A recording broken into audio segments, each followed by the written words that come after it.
कभी ऐसा लगा है कि फ़ोन हम नहीं, बल्कि फ़ोन हमें चला रहा है? हम सब कहीं ना कहीं ये महसूस करते हैं। तो आज हम इसी डिजिटल दुनिया के पीछे के विज्ञान को समझने वाले हैं, बिल्कुल सीधे सीधे साइंस बैक्ड जानकारी के आधार पर। ये बात है ना, बिल्कुल आज की हकीकत बयां करती है। एक तरफ हम अपने डिवाइसेस के बिना रह भी नहीं सकते, और दूसरी तरफ ये भी जानते हैं कि वो हमें अंदर से बदल रहे हैं।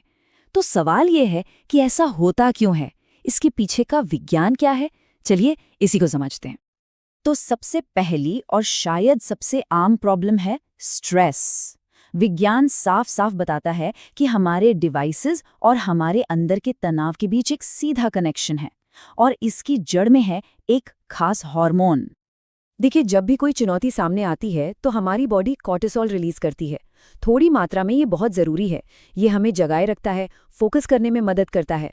समझिए कि ये खतरे से लड़ने का शरीर का अपना एक डिफेंस मैकेनिज्म है। पर जरा सोचिए, क्या हो जब शरीर का ये अलार्म सिस्टम कभी बंद ही ना हो। लगातार आते नोटिफिकेशंस, ईमेल्स और सोशल मीडिया अपडेट्स, ये सब हमारी बॉडी को हमेशा एक हाई अलर्ट मोड में रखते हैं। इससे कॉर्टिसोल का लेवल खतरनाक रूप से बढ़ जाता है, और नतीजा सिरदर्द, चिड़चिड़ापन और यहाँ तक कि रातों की नींद उड़ जाना। इसे ऐसे समझते हैं, मान लीजिए आप किसी एग्जाम के लिए पढ़ने बैठे हैं, लेकिन दिमाग में कुछ जा ही नहीं रहा। बस यही होता है जब कोर्टिसोल का लेवल बहुत बढ़ जाता है। ये सीधे सीधे आपके हिप्पोकैम्पस पर असर डालता है, जो सीखने और याददाश्त का सेंटर है, और फिर कुछ भी नया समझना या याद रखना बहुत मुश्किल हो जाता है। अच्छा, स्ट्रेस तो एक बात हुई। अब देखते हैं कि ये हमारी डिजिटल आदतें हमारे आराम, हमारी नींद को कैसे खराब करती हैं, और इसके पीछे भी एक दूसरे हार्मोन का ही खेल है। मेलाटोनिन हमारे लिए बहुत ही जरूरी है। जैसे ही अंधेरा होता है ना, हमारी बॉडी इसे रिलीज करती है। ये दिमाग को सिग्नल देता है कि चलो अब सोने का टाइम हो गया। और इसी गहरी नींद में हमारा दिमाग दिन भर के टॉक्सिन्स जैसे कि बीटा अमाइलॉइड प्रोटीन को साफ करता है और यादों को सहेजता है। मतलब ये हमारे दिमाग के लिए एक रीसेट बटन जैसा है। और प्रॉब्लम यहीं से शुरू होती है। हमारी स्क्रीन से निकलने वाली जो ब्लू लाइट है, वो दिमाग को धोखा देती है। उसे लगता है कि अरे अभी भी दिन है, और वो मेलाटोनिन बनाना बंद कर देता है। नतीजा, नींद कोसों दूर भाग जाती है और हमारी नेचुरल स्लीप साइकिल पूरी तरह से बिगड़ जाती है। रिसर्च बताती है कि सोने से सिर्फ 1 घंटा पहले स्क्रीन यूज करने से नींद की क्वालिटी में 30% तक की गिरावट आ सकती है। आप सोचिए, 30%। इसका असर अगले दिन साफ साफ दिखता है। दिमाग थका हुआ, मूड खराब, और किसी भी काम में ध्यान लगाना लगभग नामुमकिन सा हो जाता है। तो तनाव भी है, नींद भी पूरी नहीं हो रही। फिर भी ऐसा क्या है कि हम अपना फोन नीचे नहीं रख पाते? इसका जवाब एक बहुत ही पावरफुल केमिकल लूप में छिपा है, जिसने हम सबको जकड़ कर रखा है।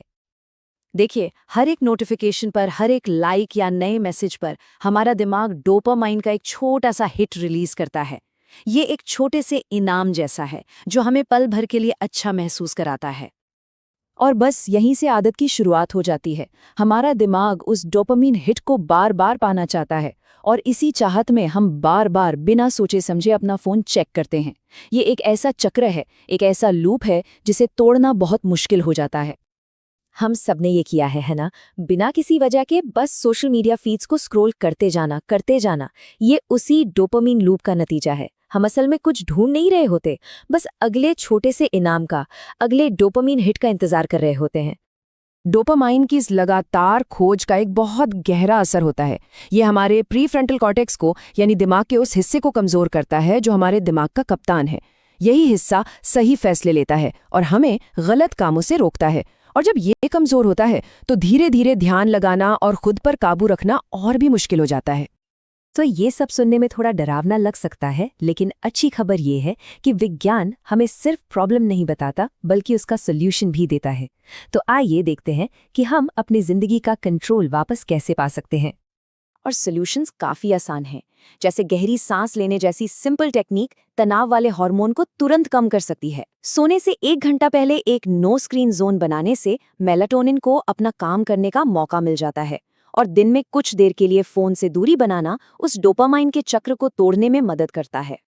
एक बात याद रखनी बहुत जरूरी है, यहाँ बात टेक्नोलॉजी को पूरी तरह छोड़ने की नहीं है, बात है एक अनुशासन और एक हेल्दी बैलेंस बनाने की, ताकि हम इन डिवाइसेस को कंट्रोल करें, ना कि ये हमें कंट्रोल करें। तो हम आपको इसी सवाल के साथ छोड़े जाते हैं। विज्ञान हमें शरीर के अंदर की मशीनरी तो दिखा सकता है, लेकिन उसे चलाना है या नहीं, ये फैसला आखिरकार हमारा है। तो अपनी इस डिजिटल दुनिया में असली बॉस कौन है, इंसान या उसकी डिवाइस?